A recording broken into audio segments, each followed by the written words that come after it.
All right, what's up, guys? Kyle Spears, Blacklist HQ, here with Logan Fry, athlete at Blacklist HQ. We're doing another open announcement here, 20.2. There's a 20-minute AMRAP of 4 dumbbell thrusters, 50 pounds each hand for guys, 35 for women, 6 toes to bar, and 24 double unders. So a lot of reps here, guys, a lot of transitions. We're going to kind of run down what the athletes in the Australian announcement did. We're going to talk about your setup, some fatiguing factors that are going to take place inside of the workout, some pacing strategies, some movement efficiency, and kind of a warm up to help out those movement efficiencies. And then we're just going to kind of share any thoughts that we might have.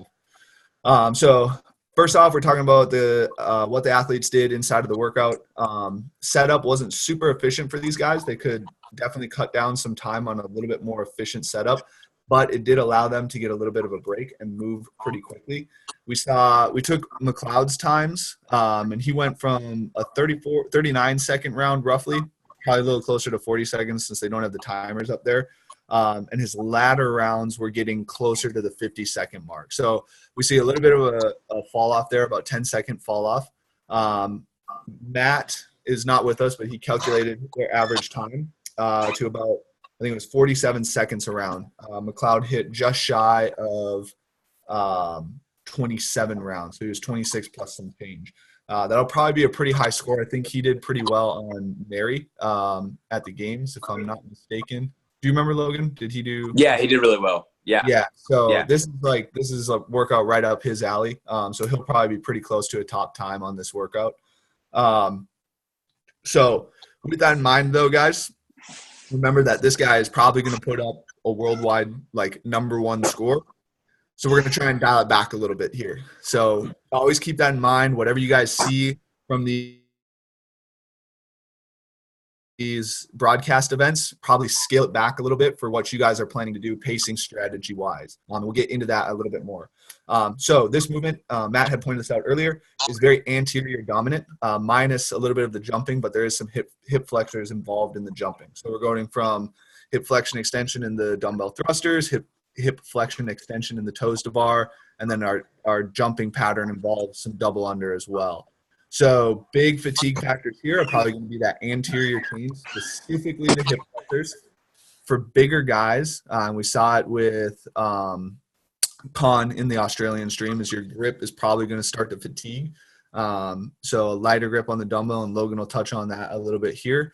And then we also saw from both of them, granted these guys are at a pretty high level, so its fall off wasn't super drastic, but if we're seeing them fall off, you're probably going to see more of a drastic fall off in the mid-range kind of bubble regional, bubble sanctional level athletes in their jumping mechanics and jumping specifically.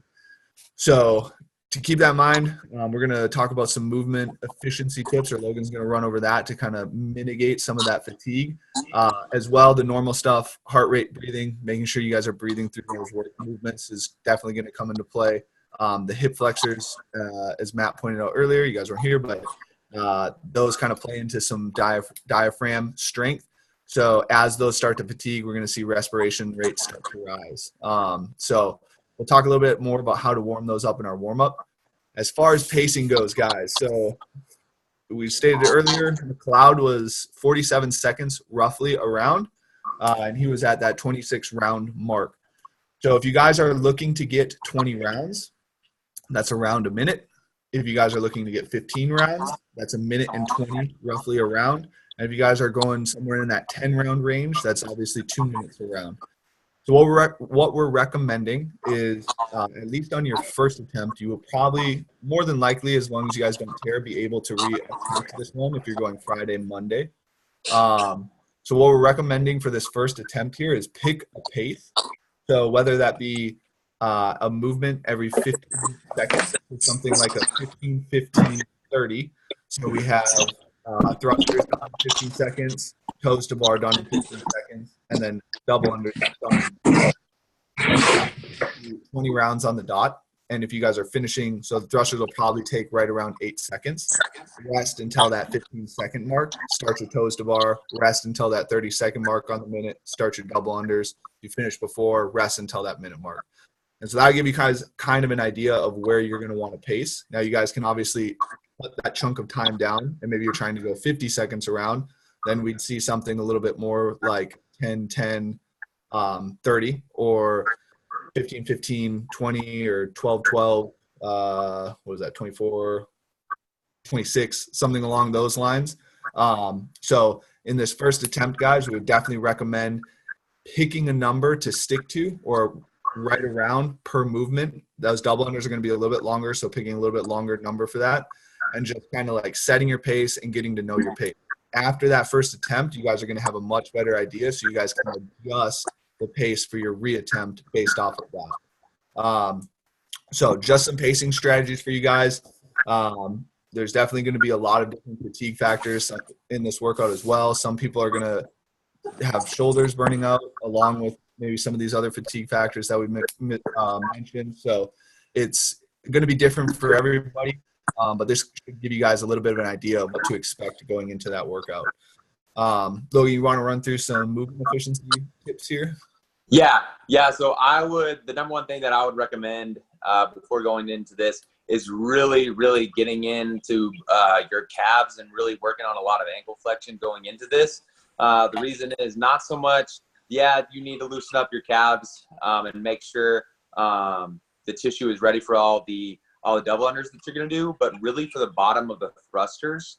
A lot of times what I see, especially with dumbbell thrusters, is not being able to keep an upright torso. And simply put, as soon as you get tired, or really as soon as you kind of break down in your dumbbell thruster form, your chest starts to cave, and that collapses your diaphragm, and you're not able to get oxygen to your working tissues. So what really helps me is making sure that my ankles are really loosened up and get a lot of hip flexion and ankle flexion, just to be able to make sure that I can actually breathe through the movement. Because for me, as soon as I can't breathe through movement, then I fall off on the workout considerably. Then another thing with the thrusters that I cannot stress enough is not death gripping the handles. I see a lot of people, especially with dumbbell thrusters, or really anything dumbbell, as far as holding them on top of your shoulders, whether that be lunges or what have you. I see a lot of people just really gripping the bar or the handles is more than they need to. So basically, if you've ever done like a suicide grip on a bar, you obviously can't do that on dumbbell thrusters, but kind of have that same concept, as in the dumbbell handle is just resting in your hand and you're not actually having to hold on to it. And really make sure that before you start, whenever you're getting into your warm-up, you have an efficient way to rest the dumbbell in the front rack. Now, a lot of people just go from a straight up just gripping the handle in the front rack, and then a lot of people almost rest the head of the dumbbell on the shoulder. I just kind of like holding it in a regular front rack and then letting it sit in my hand. But I know a lot of people will actually set the head of their dumbbell on their shoulder while they do it. That, for me, that blows up my grip more, just because on this workout, it's going to be grip intensive for me. So I'm going to do everything that I can to make sure that I'm conserving my grip. And then especially on the double unders, just making sure that that you're still holding onto the rope with a full hand, because if you're not gripping it quite enough with a full hand, then you could trip and it could come out of your hand and you have to pick it up, and then that's just more time. But just not trying to death grip it, keeping your elbows in as much as you can, not putting too much stress on the shoulders, because you're going to go right into the dumbbell thrusters. So making sure that your double unders are staying efficient, and really concentrate on breathing through that movement. I anticipate for this workout that it's going to feel, as far as when the workout gets bad, it's going to feel a lot like 18.1. It was pretty similar as far as it was pretty grip intensive, 20-minute AMRAP. You spent a little bit more time on the rower, so it favored bigger athletes a little bit more. But I feel like it's going to, as far as mindset wise, it's going to get bad around that, 12 to 13 minutes. And I think on this workout going into it, you're just going to have to be really, really disciplined and being able to jump up on the bar now, pick up your rope now, just start moving. Slow movement is better than just standing there. And I think the more that you can concentrate on just getting to the implement and starting it and breathing through it instead of waiting until you feel like it, because every time you're never going to feel like starting your double unders or starting your thrusters. But in this workout, discipline is going to be a huge, huge factor. And it's a huge reason why I myself practice EMOMs and intervals so much, is because it really instills that discipline in a workout like this that, you're not going to feel like picking it up. But if you wait, 2 to 3 seconds on every single movement, starting at 12 or 13 minutes when it gets bad, well, if you're at that elite level, that's going to be the difference between a bubble athlete score and a sanctional level score or a games top score. So really staying disciplined in that last 8 to 7 minute range is going to play huge dividends. Yep. So last thing we want to hit on here, guys, just transitions. In our warm up, we're gonna put a warm out on our Instagram account. You guys can take a look at that. It's gonna have some drills to warm up your jumping mechanics or your intrinsic musculature, to help activate that, get that a little bit strong, help keep some endurance. Warm up your calves, warm up your squatting positions. Shoulder flexion is going to be a huge one in this one, so we're going to warm that up a little bit more. And then last thing we wanted to hit on was transitions. If you guys go to our Instagram, we're going to put two dumbbells facing this way. Then we have our toes to bar, and then our jump rope facing this way. So you guys are going to, I don't know how big I am on the screen, but you guys are going to kind of rotate in a counterclockwise circle or a clockwise circle there, just hitting all your movements. And then the other one is going to be toes to bar, and then we have our jump rope, and we're going to be facing this way again. And then our dumbbells off to the side, we're going to be facing this way. But everything, instead of what they had like in the opening announcement, we're just going to scrunch everything up a little bit. And this guys is really just more for the elite or the high level competitors whose transition times are going to come into play. For everyone else, it might actually be beneficial to kind of take a little bit of a walk between movements and give you guys a little bit of rest. But but people pushing for sanctionals and kind of bubble athletes or even games level, transitions are definitely going to matter in this one. And so we're going to need an efficient setup. So if you guys want to take a look at that on our Instagram account, blacklisted.hq, you guys can take a look at what our recommended setup is for those. So I think that's everything. Logan, do you have anything else? Or No, man, get after it. And I'd say the biggest thing is, like you said, have a pace in mind and warm up that pace, especially.